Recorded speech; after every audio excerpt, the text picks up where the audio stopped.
आज आम प्रथम श्रेणी एफएलएन बहिर हाथी और चढ़ई गपटी को अभिनय माध्यम दर्शाइबा।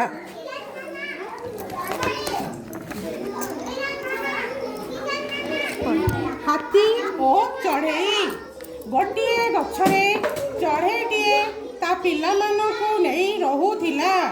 से गछर आख पाखरे हाथीटीए बुलुथिला। से गछर आख पाखरे हाथीटीए बुलुथिला। हाथी सबुदिन गछरे ता पिठी घसुथिला। एथिरे गछटी हली जाउथिला। गछ दोहलुथिबारु चढ़ई माने असुविधारे पड़ुथिले। छुआ माने गछरु खसी पड़िबार डर थिला। चढ़ई उपाय खोजिला। से हाथी पाखकु गला। चढ़ई हाथी कान भितरे पशी गला। हाथी कचाड़ी होई तले पड़ीगला। किछि समय परे चढ़ई कानरू बाहरी आसिला। हाथी सेठारु पलाई गला। से आउ केबे भी सेठाकु आसिला नहीं।